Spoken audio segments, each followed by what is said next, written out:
Welcome to the Construction Disruption Podcast, where we uncover the future of design, building, and remodeling.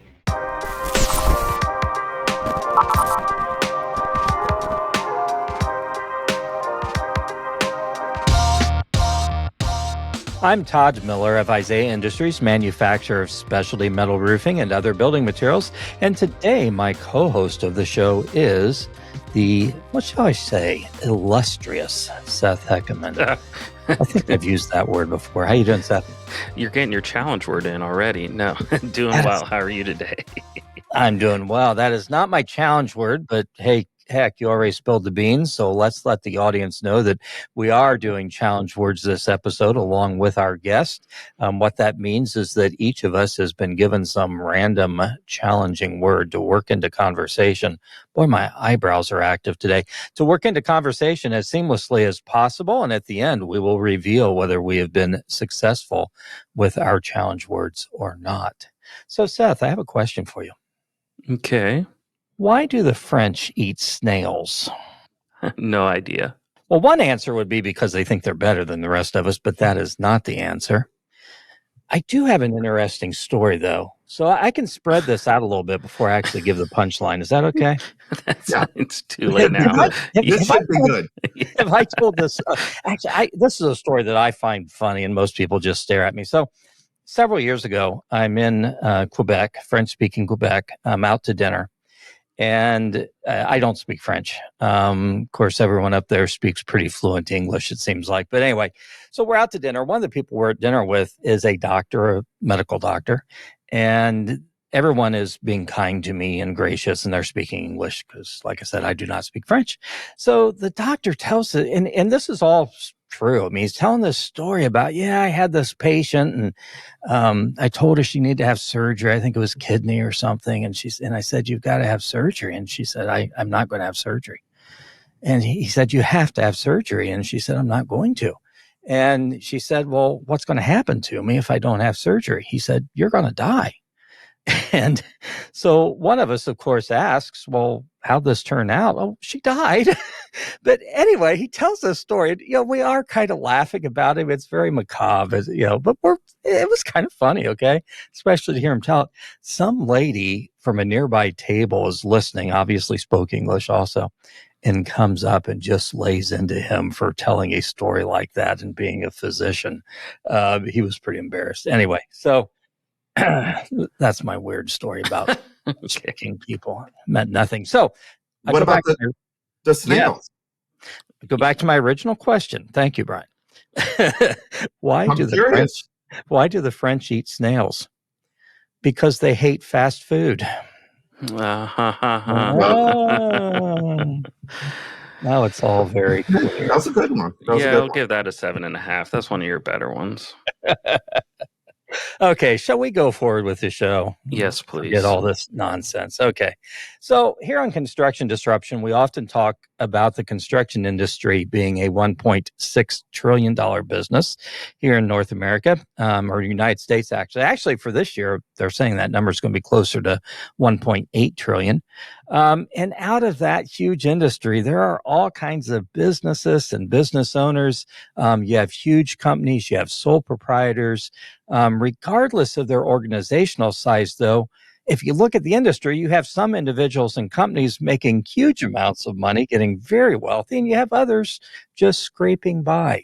So the question, I think, for all of us is, what makes the difference? And today we have Brian Kaskavalciyan as our special guest to delve into this question and share with us from his wealth of industry experience, knowledge, insight, wisdom, and research. Brian has about 30 years in our industry, starting actually, I think it's very interesting. He started on the franchise end of things and then the handyman business. And since then, he's been a columnist for Qualified Remodeler. He is the lead marketing strategist for gFour Marketing. He's also the founder of the Wealthy Contractor, creator of the 1 into 5 program, and host of the Wealthy Contractor podcast, as well as author of his book about the Wealthy Contractor that I'm sure we'll talk about. So that's a huge resume, and we want to touch on all of those things today and see what Brian has to teach us. So, Brian, welcome to Construction Disruption. Yeah, easy for me to say, huh? It's a pleasure, really is, to have you as our guest today. Thank you. Yeah, thanks for having me, guys. Appreciate it. Well, let's dig into things. So that really is quite a resume, and I want to dig into it. But first, I kind of wanted to start, with your history, because you have kind of a history of starting and leading your own businesses, not just following the path of working for someone else. Why is that? Why did you want to do that? Well, I think what we all want as entrepreneurs, I wanted the ability to control my time. I wanted the ability to make as much money as I could possibly kind of come up with by delivering value to the marketplace. And I didn't want to be stuck living by other people's rules. I don't play well that way. I've had really like 2 jobs in my life, and I didn't like it.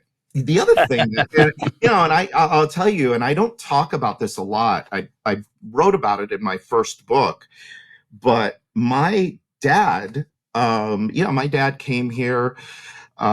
He was 27 years old, and he was chasing the American dream. And, back where he was from, he was the second, third class citizen. No matter what he did, he was still going to be a second or third class citizen. But you come here, America, you got a chance to live the dream. And he did. He met my mom, and he had a job, a good job, and they had a nice house, middle class little house, and they had a couple cars, and they had a little bit of money in the bank. And lo and behold, he was my age, 55. 54, 55. And guess what?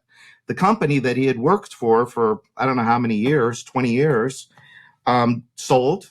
And they said, hey, you can move your family again. They had already moved us once. You can move your family again, or, we'll see you later. He's 50 something years old. He only knows the one thing. Wow. And that's it. He was out. And it didn't, his career, if you could call it that, did not go well after that. Wow. And so when I was 17-ish when I saw this happen, and I'm like, no, that ain't for me. Plus, I'm not real smart. So, my dad's an engineer, or was an engineer, and, I'm not very smart. I didn't do good in school. So, yeah, I didn't have a whole lot of other options. I had to go figure something out. Very interesting. And since we're telling dad stories, as you were talking about that, my own father, of course, started our company back in 1980, and he had several fits and starts with other businesses before that. But honestly, he could not work for someone else. I mean, he tried it for a number of times, and it just was not his gig. So really interesting what sometimes brings us where we are. One of the things I see out of that, though, is people such as yourself who take responsibility and realize that you can control your own destiny. And I think it's kind of interesting that early on, you did that as a franchisee of Surface Doctor, and you went on to found the Handyman Network and Handyman franchise system. So for someone, you're digging deep into, how did you get all of this? I am a stalker. You did some research. Grade A sleuth, yes. Yeah. So I'm kind of curious. I mean, for someone else out there who is looking at this $1.8 trillion industry and says, I'd like to get in that somehow, do you think franchise operations are a good thing for other people to consider? And if so or not, why? It depends. There you go. Oh, God, I mean, I could go on for hours. Let's see if I can give you a succinct, short answer. I think it really depends on the person. For people that are used to corporate America, like, say, my father, that have no entrepreneurial instincts, desire, there's a difference between, and you probably know this very well, Todd, there's a difference between somebody that's an entrepreneur and somebody that owns a business. Big difference. Big. I thought I made a mistake. I went broke from the franchise business, not my core businesses. What really caused me to lose everything financially was the franchise side of the business. What I didn't understand at the time, I was 30 something years old, was you can't turn someone into an entrepreneur. And so if you are someone that is looking to make $100,000 a year, wants a formula for, if you're in the, painting business, or you're in the, I don't know, it's tough with franchises, or the multitude of them that are out there. I mean, if you're looking at something, you're hoping to do $500,000-$600,000 a year, make $100,000 a year with a proven formula that you can model off of other people, it might be a good thing to get into. But once you get past that, I have this conversation because in our mastermind groups, we've got 3 or 4 people that are part of franchises. Okay.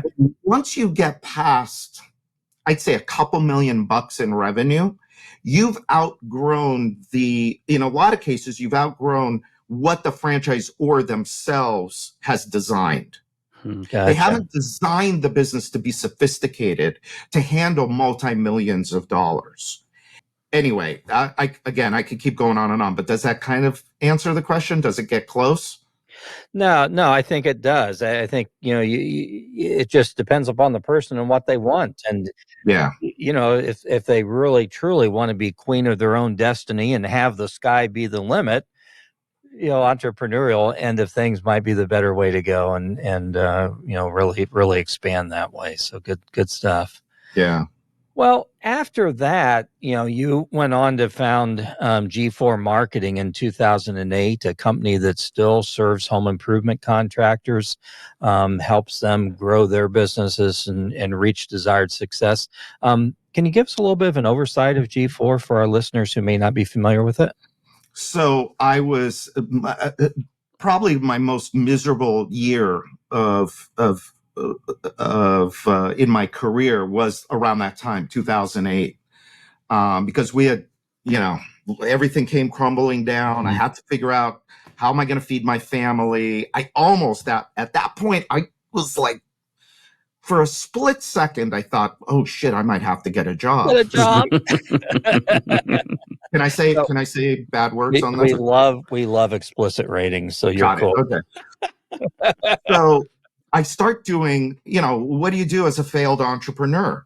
You go be a consultant. Sorry, there are a lot of good consultants out there, but when you're out there as a failed entrepreneur, the quickest, easiest thing to do is to go be a consultant. And so that was the most miserable experience of my life. I would never, ever, ever be a consultant ever again. Not to, disparage anybody, but it's just wasn't for me. Anyway, right. So I have this client, and we're working on market. I'm revamping their selling system to contractors. They sold solely to contractors. And I said to these guys, I go, we're so focused on, at one of the meetings, we're so focused on the front end of the business, making leads. Leads is the crack cocaine of our industry, right? Mm-hmm. So we're so focused on leads. What we completely ignore is the opportunity that's on the back end after we make a customer, after we get a customer. So how do we get this customer to say good things about us, to tell their friends, to come back and buy more from us? And so I actually sketched this thing out on the whiteboard. And I said, it would look like this and this and this and this. Well, lo and behold, I thought, well, this is kind of interesting. Nobody's offering anything like this in the industry. So we started to offer this service where we basically, when you're done as a contractor, you're done with the job, we'll go in. Now it's much more sophisticated than it was back then. But now what we do is we'll go into your CRM, we pull out the information of completed jobs, we'll deliver to them a thank you. We'll do email. We'll do a package that goes out. We do cookies. We send cookies out, a nice thank you package. Thank you for your business. We appreciate you, blah, blah, blah. Then we ask for reviews. By the way, when you send something out to somebody and you say, thank you for your business, and you ask them for something on the other side of it, there's a much better chance that it's called the law of reciprocity. And so, we found that, hey, we knew this going into it, but we found, oh shit, this really actually works. And so then we just stay in touch, drip, email, newsletters, but not spam. Relationship building. We're building relationship. We're your trusted source. When you need something, we want to be there and we want to have the opportunity to do it. Now, at the beginning, we were just talking about our good friend Dave Yoho. So, at the beginning, when I show up at these Yoho events, no one wanted to buy this. It's like, wait a minute. Well, how many leads am I going to get? Well, it takes a while to make leads. These people just gave you 10 grand, 20 grand, whatever. Tomorrow, if you send them a thing of cookies, they ain't going to buy more today. But if we stay in touch with them, there's a very good chance 12 months down the line, 18 months, 24 months down the line, which is about the time they start thinking about what's next, we're going to be their top of mind. Because what happens with most contractors, this, Todd, they leave. They do the job. They get their payment. They leave. They never contact that customer again unless they get desperate for leads. So when they get desperate for leads, what do? They're like, oh man, let's go to our past customer. They start calling. Hey, it's Brian from XYZ Windows. It's time for you to give us more money. Here's the deal that we've got. Does it work? It works, but it could be a whole lot better. So anyway, so that's gFour. That's gFour marketing, and and nobody wanted to buy it at the beginning. It was tough, but we had a few people that came in and really strong. We've got clients that are still with us since day one, still with us, and that thing is, it's done pretty well. It's nice. It's a great service. It's got new ownership now. Me and Addie have stepped away. It's got new ownership, but they're killing it. It's great. It's great business. But that business, that got me behind the scenes, because I'm not a guy that's just going to send out cookies for you. I want to know about your business. What's going on? What else can we do to help you? And so when I got behind the scenes of some of these businesses, whoa, it's messy and it's ugly. And so I start looking for patterns. What makes somebody really successful in this, and what keeps people struggling in this business? What frustrates the hell out of people? How do we build a business that is scalable, but also very, very profitable? And so anyway, I'm going on, but that's good stuff. And I love what gFour does. And I got to tell you, I have never met a cookie I didn't like. So I go to these events with you guys and your boxes of cookies, and you're just lucky I don't go in there and steal them all when you walk away to go to the restroom or something. But yeah, you should though. You should. Anytime you see them, you should. As you told that story, though, something kind of occurred to me that, one of the reasons I find that, sometimes contractors don't want to go back to their past customers is they're afraid of callbacks and afraid of dredging up stuff they don't want to hear. So, when a company is engaged with someone like gFour, what that tells me is they do a good job for their clients. They're not afraid of going back to them. And so that's kind of an interesting angle for me to think about as well. But think about something, Todd. Do you really want to be in business and have a bad reputation? Oh, I know. Go to the gas station pump and wonder about that previous customer that pulls up next to you. Yeah. No. That's a horrible, horrible way to do business. But that's the way that this business has been. And I shouldn't say just this business. Most businesses are done like that. Yeah. How many businesses do you go to that you give your money to that actually say thank you? That actually even just say it, let alone send you something. I mean, look, you don't have to send somebody a box of cookies, but somebody just spent 12 grand with you, 15, 20, 50, 100. You can't write them a damn thank you card.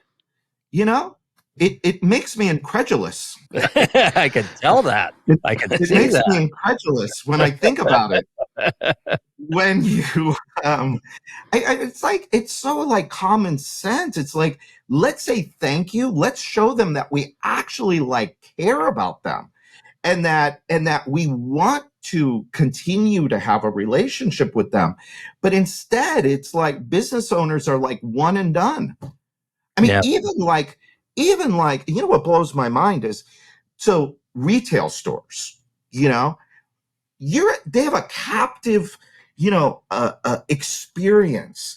The people are coming to them. Restaurants are the same way. Captive experience, right? People are coming in. They're spending money with you. When was the last time a restaurant asked you for your email address or your phone number, or said, hey, we'd love to have you come back. Why don't we make another reservation for you while you're here? Since you, I mean, but they just sit there and they wait. They wait for people to come, and then they get grumpy that, well, we don't have as much business, or we're not making money, or we're not.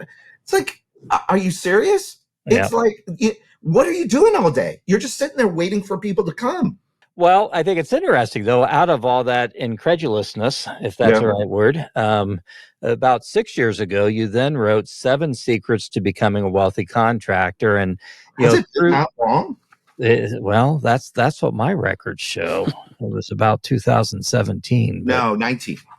2019. Okay, well, maybe You're giving me a lot more credit there. I started well, actually, no, you know what? You're right, because I started the podcast 7 years ago.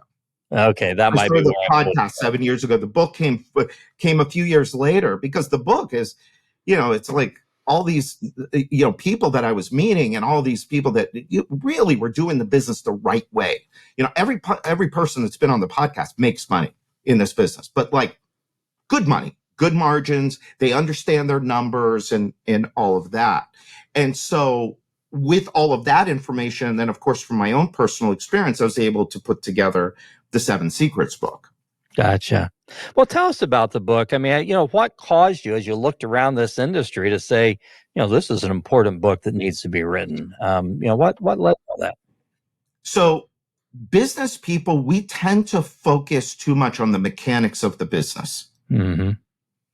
We want to know, we want the next, latest, greatest, bright, shiny object, the magic thing that's going to make our sales system work better, or the sales training, or the sales tool, software, AI, whatever. And all that stuff is great. But if you're only focused on mechanics of the business and you don't think about your thinking, it's hard to get anywhere. Why are people stuck on the hamster wheel? Mm-hmm. They're stuck on a hamster wheel because they're doing it, trying the mechanics of the business, but they aren't changing who they are. I just found out that this quote, one of my favorite quotes of all time, is, I just found out it's actually from Les Brown.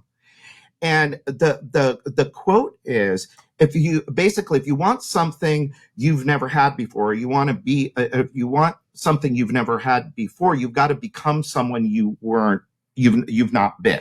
I butchered it, but that's the basic thing, right? It's all about who you become. So if you look at the most successful people in this industry, they are, and when I say the industry, I mean, my group is like yours, Todd. It's roofing companies, replacement, roofing, window, siding, one-day bath. These are my core clients. And so I always look at, because that's what changed for me. I was one of those guys that I just kept doing it, you know? But what I needed to change was me and how I thought and what I believed, not only about myself, but about the world around me. Now, this sounds out there, and I get it. It sounds out there. Nobody talks about it. And nobody talks about it. Why? Because most people don't understand it, first off. And most people, I haven't had to really go through it. I mean, I was broke at 40, okay? Two little kids, a wife. We had to move out of our home. We lost our home. We lost cars. We lost all of our money. And we had to move. We moved across the country. This is when we started gFour. And we lived in my father-in-law's house. He was in the front bedroom and we were in the, I mean, when you're there, you got to ask yourself, I did it all right. I mean, I'm an amazing marketer. I was a hell of a marketer. We built amazing systems in our businesses. We franchised the business. We had 30 some franchisees around the country. But what needed to change was me. I needed to change. Wow. Who I was needed to change. I give this example. I just wrote an article about this for our newsletter, for our Wealthy Contractor newsletter. And I gave the example of like a one-call close. Okay. So let's say you're somebody out there, you're in the window business, you're doing $1 million, $1.2 million a year, and you are, that's it. You are the salesperson. And you go out there, and because you've got the instincts, because as entrepreneurs, we know how to sell. We know how to sell, and we know how to solve problems. And so you go out there and you start your business. You go out, you sell. You sell windows or you sell roofing or whatever it is you sell. Around $1 million, $1.2 million, you're going to come up against a wall. Because what's going to happen is you can't sell anymore while still trying to run the business. It's 2 full-time jobs and you can't do either one effectively. So now you got to make a decision. Am I going to keep muscling my way through this and work harder and longer just to squeeze out a little bit more money? Or am I going to become a sophisticated business owner? And so if you decide, yes, I'm going to become a sophisticated business owner, the first thing you got to do is you got to stop selling. Stop selling. But what's the mistake that most people make? They try and hire a salesperson and teach them their way of selling. I can't teach you my way of selling. We could sit in a classroom. You could follow me around for a year. You ain't going to sell the way I do. And guess what? I'll follow you around for a year and I won't be able to sell the way you do. Mm-hmm. And so you need a system. And so in our industry, we've got the one call close, right? And it has negative to some people, and to some people, they understand that that is the gateway to my liberation. Okay. So imagine I'm now the guy. I'm at $1 million, $1.2 million. I go to my event, Accelerate, or I go to Dave Yoho's event. I start to get out there and I start to hear about this one call close, the one call close. And I take notes and, oh, that sounds interesting. You mean I could hire people and I put them into a step selling system and then I could measure their effectiveness all along the way. And oh, by the way, now I can scale the business. I'm going to give them 2 leads a day. You know the deal. Okay, blah, blah, blah, blah, blah. Okay, this is how you build the business. This is how you go from, rugged individualist to a sophisticated business person. So now you're writing notes in your thing and you say, this makes sense. These other guys are doing it. This must be the right way to do it. Damn it, I'm going to go do this. Okay. So now the event's over. They get back in their car or they get on the plane and they start their trip home. Well, what starts to happen on the trip home? All the old crap, the resistance to this idea, okay? The resistance to this idea starts to bubble up. You may not even be aware of it happening, but it'll start to bubble up. Mm-hmm. And you'll start to think things like, wow, that's a really different way to sell it. Wow, that's, I don't know. I don't know if my customer will buy that. Oh, and I have to raise my prices. Oh, I don't know if they'll buy that. But this is all going on behind the scenes. So now you get to your office and you're excited, okay? Because that's another thing we have, right? We have this eternal optimism. So now we come to our office and we throw up over the 3 people that are there. And we say, oh my God, we're going to be a $10 million company. And we're going to start by doing one call close. What's everybody going to do? They're going to be like, are you out of your mind? Yeah, what do you mean? Yeah. You mean we're going to go into a house and we're going to sit there until they sign a contract? Well, it's not quite like that. That's not the way they describe it. But yeah, And they're like, no. And then you talk to the one guy that might be helping you with sales, and he's like, oh God, no. That's not who we are. That's good for them, but that's not who we are. So now the owner is in a, he had his fears and resistance bubbling up, and now he's getting this revolt from everybody else. It's like they're pushing him back. So what does he do? Nothing. Just keeps doing the same thing over and over again. Yeah. Goes back next year and says, okay, this is the year. This is the year I'm going to do it. You've seen these people at the events, haven't you? Oh, absolutely. Yep. Seth, we've seen these people year after year after year. This is going to be the year. When they make that change, they have made the decision, I have to now be somebody different in my business. I'm not changing my values, my morality. I'm not talking about that. I'm not changing my ethics. But I'm going to change who I am in my business. And if they don't want to go, this is just one of the things, but if they don't want to go with me, they aren't the right people. They got me here, but they aren't going to get me there. And you have to overcome that. You have to overcome that with yourself. You got to overcome that with your family. You got to overcome that with your team. You got to overcome that with who you love. What? To me, that's the hard work. That's the hard work.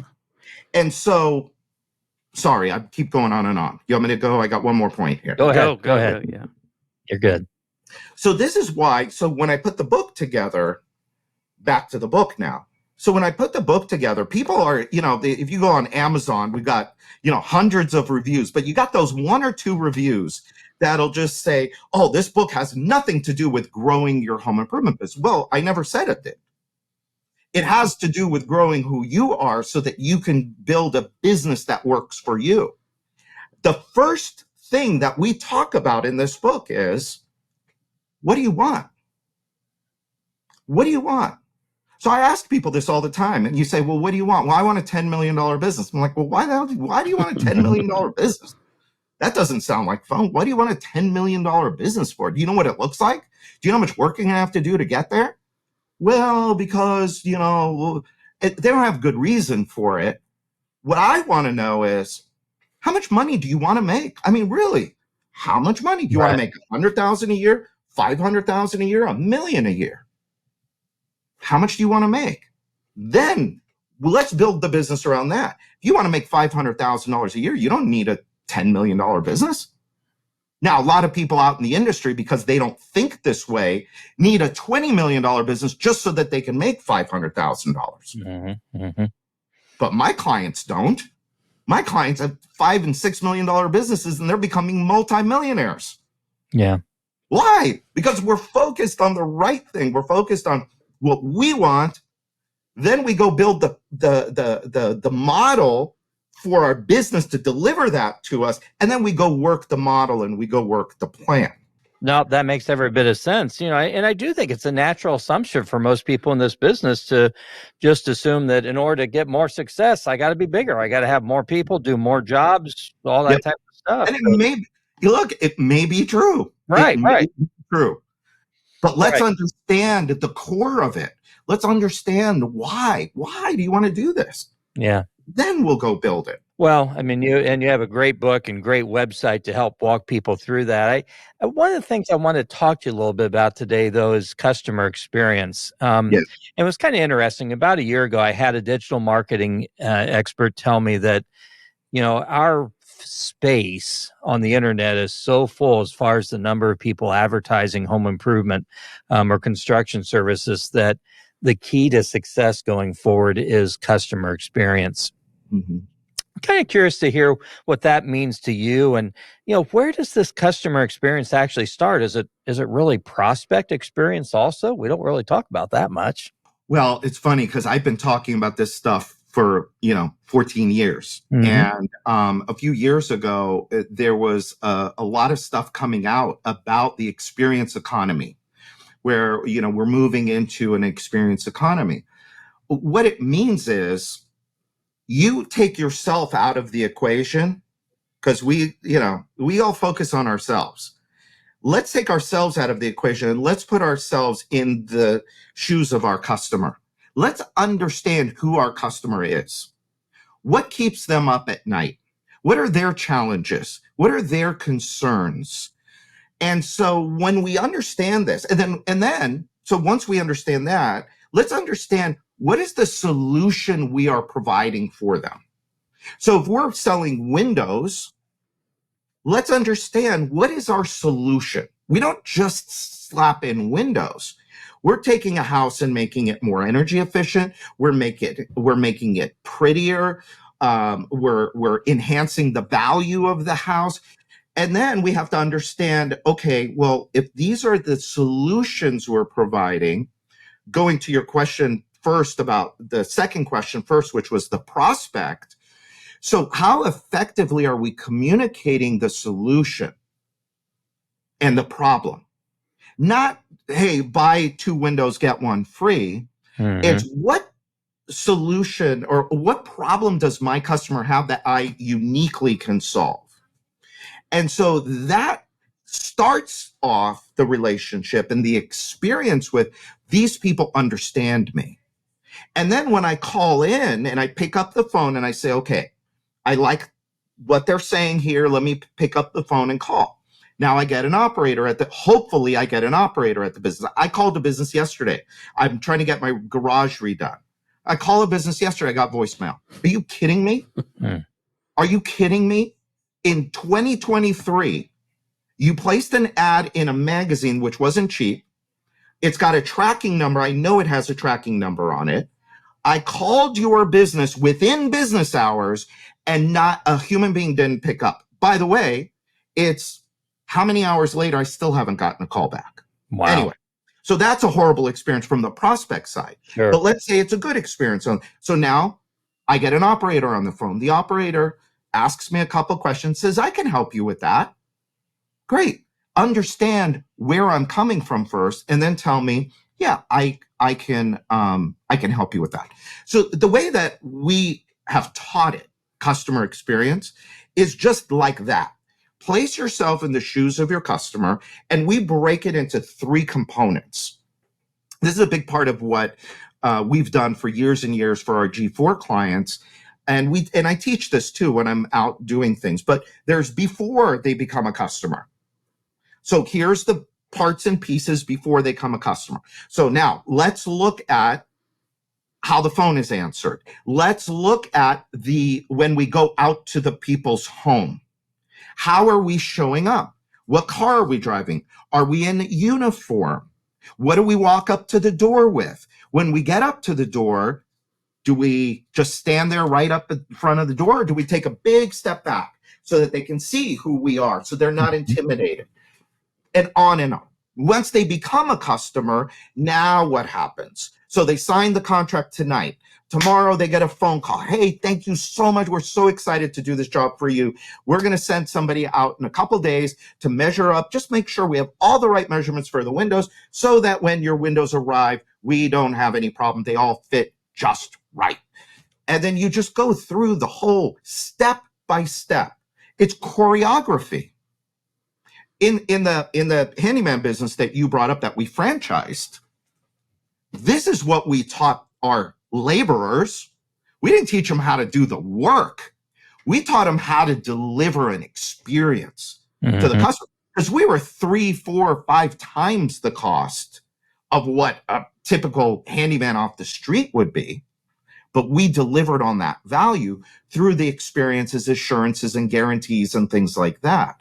But the customer experience that's your bread and butter.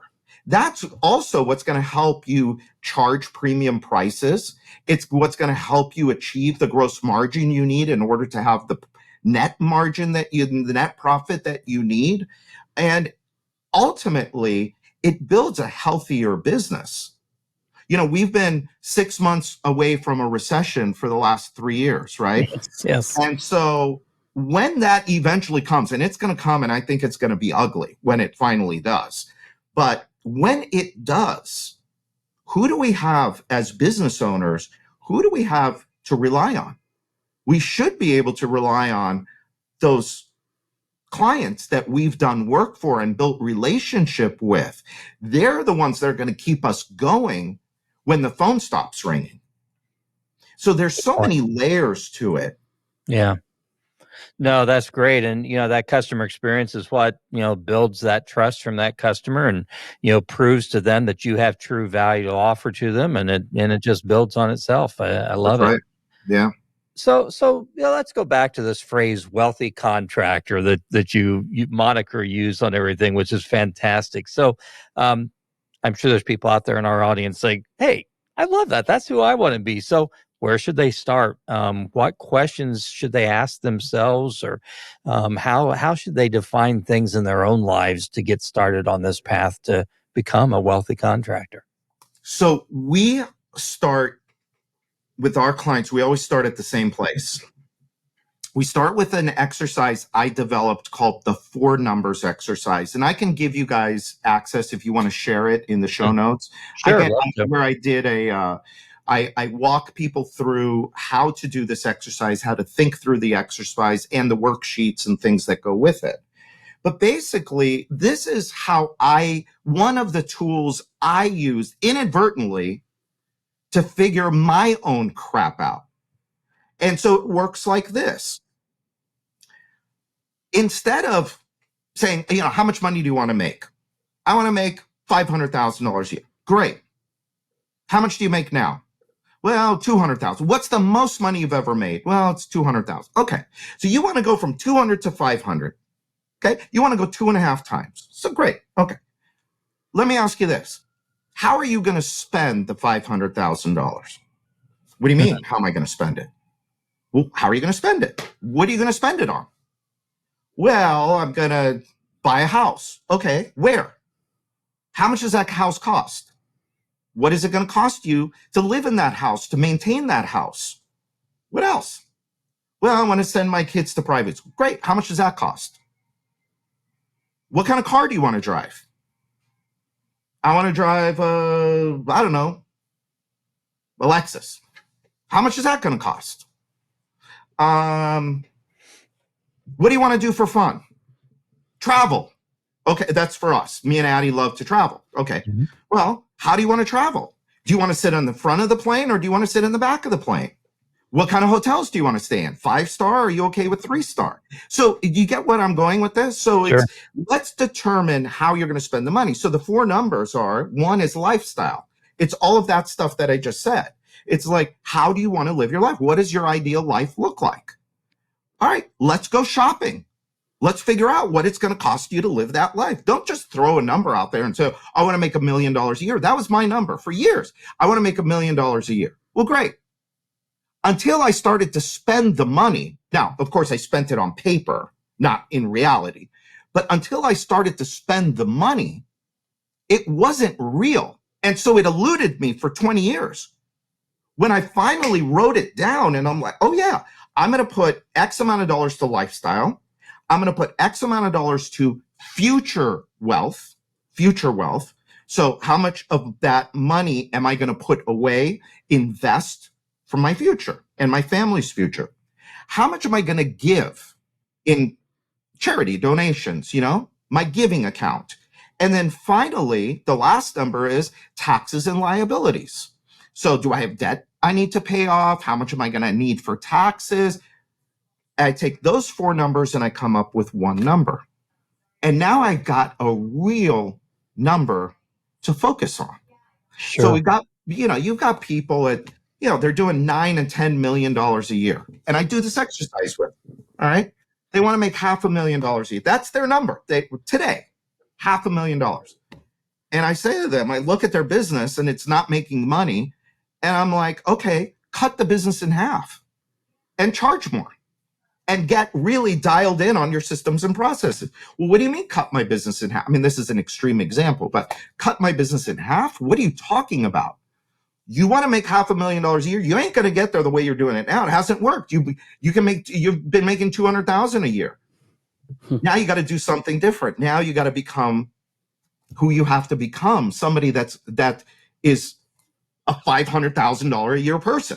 I love that process and giving them a true vision of what, they're shooting for rather than this arbitrary number they throw out in front. But so I'm curious, when you are working with that $9-10 million or 5-6, whatever, a business owner who has a business that isn't accomplishing their goals, is not much left but a growlic of a business and not serving them at this point. Are there some consistent consistent traits you're finding, consistent first things that you set your sights on if that they need to start making adjustments? Absolutely. So number one issue. And anyway, the number one issue is they don't know their numbers. They don't understand their P&Ls. Their P&Ls aren't set up properly. They don't have a good scorecard. They don't have accountability of self and others. And so I saw this in our industry. Nobody teaches anybody how to make money in this business. Have you noticed that, by the way, guys? You go to these industry events and they'll tell you what it should look like, but they don't tell you how to actually make money. What do they tell you? Oh, you need more sales. You need more salespeople. You need more marketing. You need to get more marketing out there. Well, whoa, wait a minute. What about their P&L? I look at P&L. So we do, in response to this, the one guy in this industry that I heard one day talking through profitability, I grabbed him. His name is Mark Curry. I think you know, Todd, you guys must know Mark. Mm-hmm. Under the radar guy, you see him, he's quiet in the back of the room, taking notes, quiet guy. But this guy understands profit. I've had him on the podcast. He's been at Accelerate. I asked him to come and speak at Accelerate because I'm like, dude, you're the one guy that could actually explain this shit so dummies like me can understand it. So he goes to Accelerate. He presents. I get calls. I get constant calls. Well, Mark said this. Can you put me in touch with Mark? And I'm like, no, Mark's busy. He's not going to talk. So we put together a profit workshop. And we just finished it a couple weeks ago. And it is shocking to me. These companies and their P&Ls, they're a flippin' mess. One example. Nice people in our mastermind group, wonderful husband and wife team. They call me before the workshop and they say, hey, let's meet. We want to be prepared. I came once a couple years ago. I'm coming again, but this time I'm going to get it. Great. Let's get together on a Zoom call. Show me your P&L. So of course it's just a mess. So I look at it. What do? I go to the top number. Then I go to the bottom number.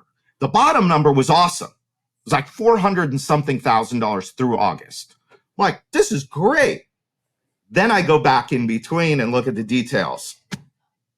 There are negative numbers in there. I'm like, why is there a negative $240,000 here? Oh, I don't know. What do you mean you don't know? It's showing negative $240,000 on your P&L. What is that? I don't know. It's our accountant. He told us to do general ledger entries. About what? And I'm like, and look, I work with the nicest, the people in this industry. I mean, look, I say it in the book. These are the hardest working people I've ever met. I was one of them. I worked my ass off for 20 years and I ended up broke. For 20 years and I ended up broke. I had to figure out a different way. And one of the things is you got to have a control over your numbers. And so when you have control over your numbers, and I know what my margin is, we call it LMC, labor, material, and commission. Okay. Those are my direct costs against every job. Here is the benchmark. Here is where you need to be. Right. And if that number's off, what are we going to do about it? Because there's a number of things that we can do to troubleshoot that. But when you don't even know what that number is, or you don't trust it, because like with these people, I looked at that P&L. I didn't trust it. I didn't trust it, anything on it anymore. Nothing. So the whole thing is garbage. I threw it out. I'm like, guys, this is a mess. You got to figure out what these stupid entries are. And so that's where it all starts, is really understand this is a numbers driven business, you know? It's a numbers driven business. There's formulas to it. There's models and frameworks to follow, and people make it so much harder than it needs to be. But then that goes back to what I said earlier, is it's the thinking, the beliefs that they have inside about themselves and about the business and the world around them.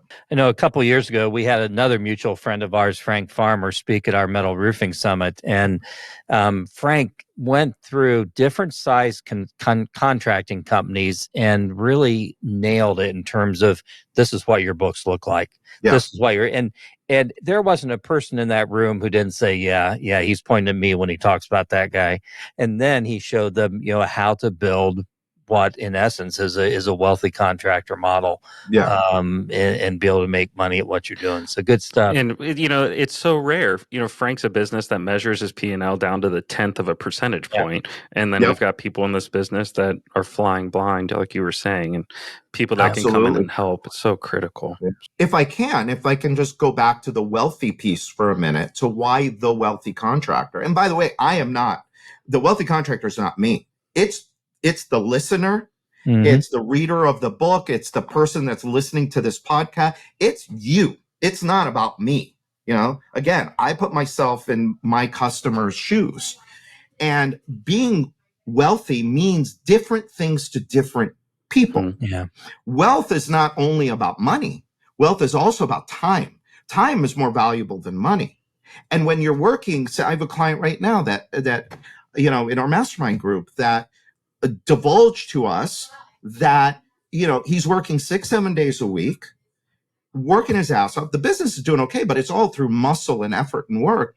And when he's with his kids, he gets his kids 2 days a week. He's thinking about the business. He can't focus on the young children that are with their father only 2 days a week. That's not a wealthy person. Mm-hmm. I don't care how much money he's got in the bank. That's not wealth. Wealth is having a business that works for you so that you can go do the things that you want to do with your life. Your life should not be your business. The business is only a vehicle to fund your life. Does that make sense? Oh, it's only a flippin' tool.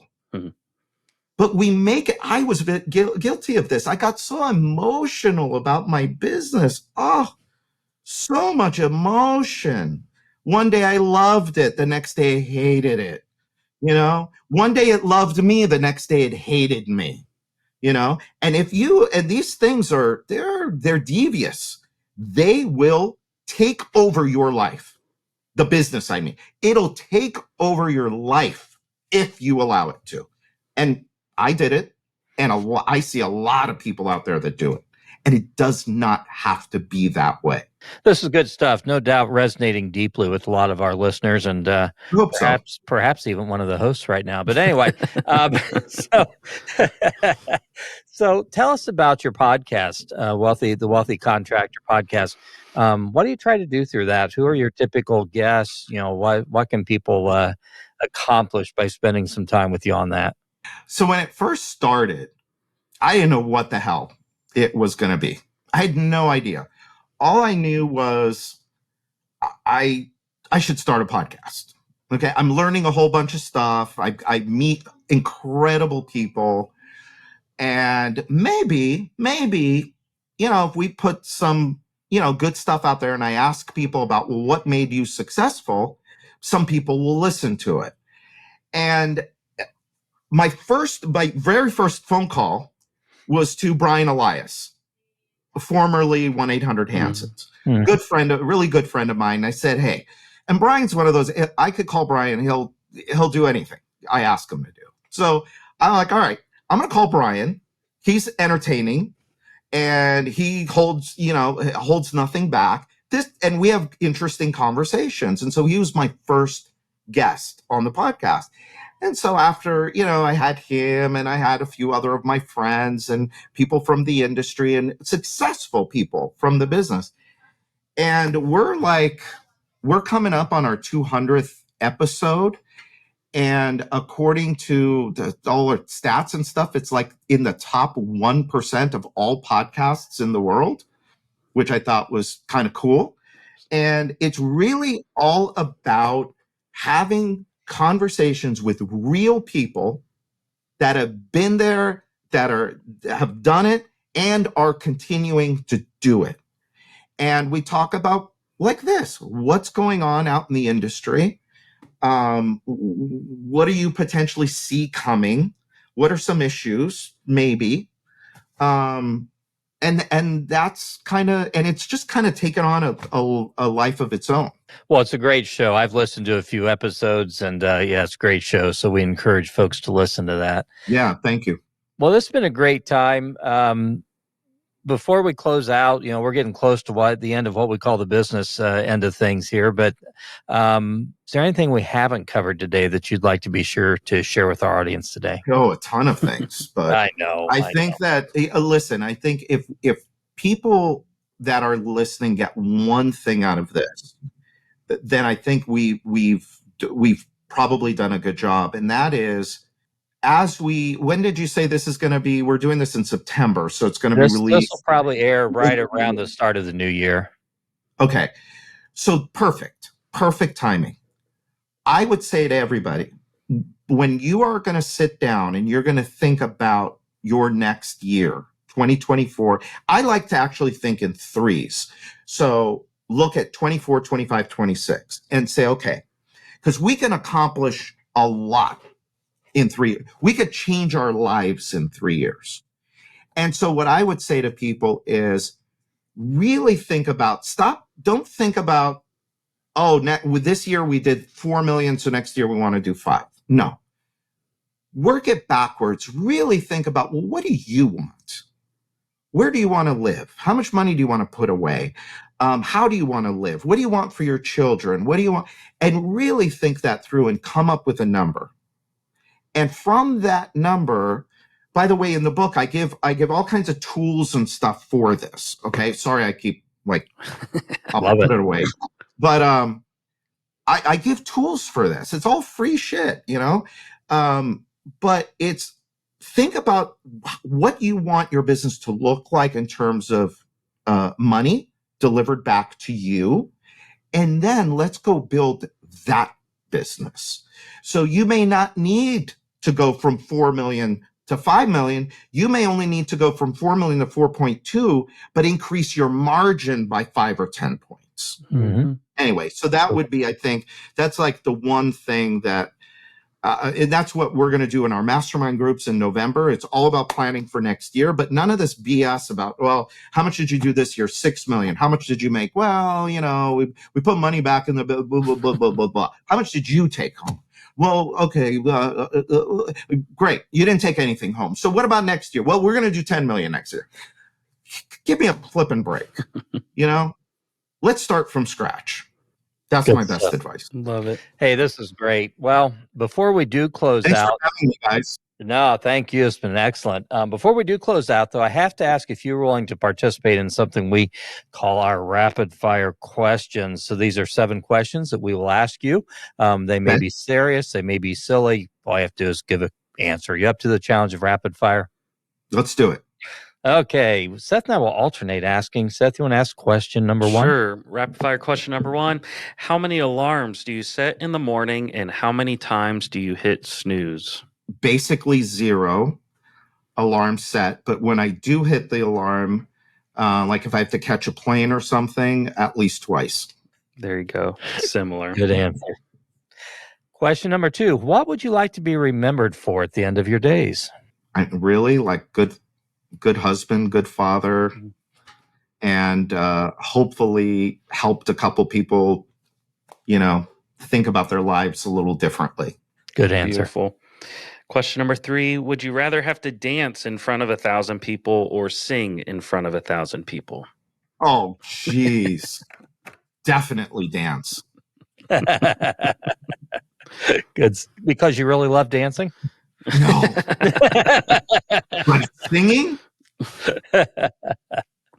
How much singing would you have to do, though? Like one line or a whole song? I think it's a whole song. Or Song. Yeah, we have to make it painful either way. So I'd rather dance. Okay, next question. What is something that amazes you? What is something that amazes me? Amazed that I've been married to the same awesome woman for 25 years. Good for you. That's great. That's awesome. And you Good work one. together every day on top We of it. You don't do. even get that. So that powerful. Met Addie. She's awesome too. So Yeah, she's the boss. next question. Going to take some honesty. Is there anything about your job that you really hate having to do? Yes. Yes. He found a loophole. Anything you're willing to share that you hate having to do? It's okay if not. I'll tell you the thing that, and it's not really, it's like, again, it's not about me, but I just hate, I really, and this is going to sound so sappy, and this is why I didn't want to completely answer it, but I'll tell you, getting on the phone, a Zoom meeting with the couple that I told you about, the husband and wife with the messed up P&L, knowing how hard they work, and they're doing good. I mean, don't get me wrong, they're doing good, and they got a good life and a relation, and all that. But I just hate to see that their stuff is a mess. They're working so damn hard and they're getting bad advice. Their stuff's a mess and they're trying to figure it out and they're trying to run their business. And I think that's probably the part that I dislike the most. But ultimately, a great role you can play is painting that picture for something. Hopefully. Yep. I don't know. Okay, next question. If you were an Olympian, what sport would you participate in? Is there anything that you'd sit down in? Something you would sit down for? There probably are some sitting down. Bobsled. There you go. There you go. There you go. Do you have to run really fast and then jump in to the boat? Isn't there one guy that sits the whole time, or am I mistaken? Yeah. I guess that would be me then. That would be for me. All right, last rapid fire question. Can you think of a product or service you have bought that was a real game changer for you? Sort of a where have you been all my life moment. Oh, yeah. So you want one or you want two? Two. We'll absolutely. take. Okay, so number one, TSA pre-check. Oh, yeah. Best best $50 you'll ever spend. And there's this service called SaneBox, SANE box. And what it does is, again, it's like $100 a year or something like that. It goes through all of your emails, through all history, and it has some sort of algorithm that figures out who's important and who's not. And it gives you, once it learns and you teach it, as I've been using it now for like 3 or 4 years, so it's like spot on. Like I have 15 emails. Wow. Right now. And probably, I have 15 total emails that are new that I need to look at. Wow. So it just kind of filters stuff out and Filter stuff out. Yep. SaneBox. I think I need this badly. You need it. Everybody needs it. It's the coolest. It is the coolest thing. I had Outlook email me again this morning and say, you're at 98% of your Outlook capacity, Todd. Oh, crap. Yeah. Okay. We will check that out as well. Good stuff. Well, thank you. Well, thank you again. So for folks who want to get in touch with you, learn more about the Wealthy Contractor, how can they most easily do that? So the best thing to do is go to thewealthycontractor.com. Obviously, thewealthycontractor.com. When you go there, you can actually get a copy of the book for free. Just pay shipping and I'll send you a hard copy of the book, plus give you access to everything that's mentioned in the book. Can I also real quick talk about our event in February, if this is going to be released? This is great timing. Yeah, so we put on an annual event called Accelerate Live. And I was just telling the guys that last year we had 350 people. This year we will have more. We're going to be in Orlando, Florida in February 6th and 7th. and you can learn all about it. It is basically taking the podcast and doing it all kind of live. I have my core speakers that come every year. Mark Curry to talk about profitability. My good friend Charlie Gandell, who I call the wisest man in home improvement. My buddy John Angelis, who is, one of those guys that, like me, bumped his head against the wall for years and years and finally figured this business out, became a multi-millionaire, and now helps teach other companies how to do the things that he did. And then my fourth one is my good friend Scott Berman, who runs Florida Window and Door, one of the largest I think he's like number 20 in the country of home improvement companies. But I always ask him to take us back to when he was a $4 or $5 million company. And because this guy is a hell of an operator. I mean, just incredible operator. And anyway, those are my core 4 people that we have at this event.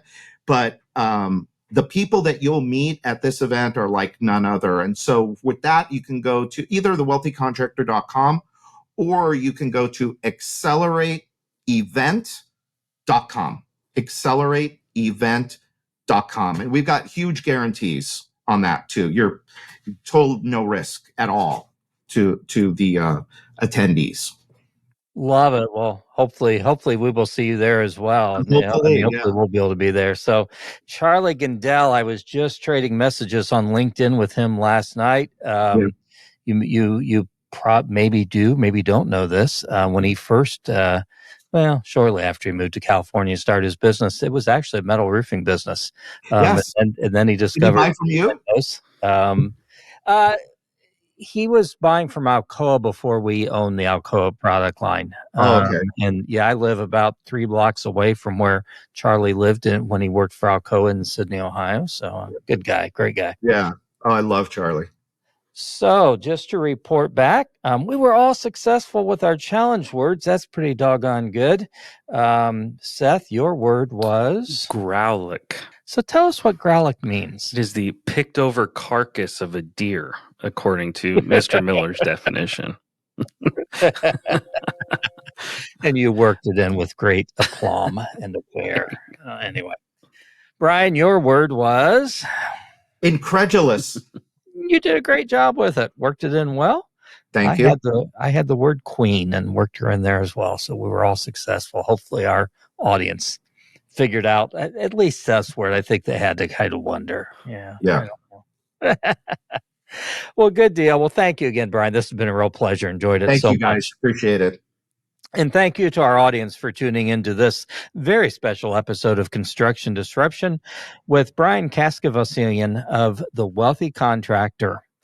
Please watch for future episodes of our podcast. We're always blessed with great guests. Don't forget to leave a review, please, on Apple Podcasts or YouTube. While you're out there, keep on disrupting, shaking things up, challenging folks, looking for better ways to do things. And most of all, don't forget to have a positive impact on everyone you encounter. Make them smile, encourage them, simple yet powerful things you can do. So God bless, take care. This is Isaiah Industries signing off until the next episode of Construction Disruption. This podcast is produced by Isaiah Industries, manufacturer of specialty metal roofing and other building products.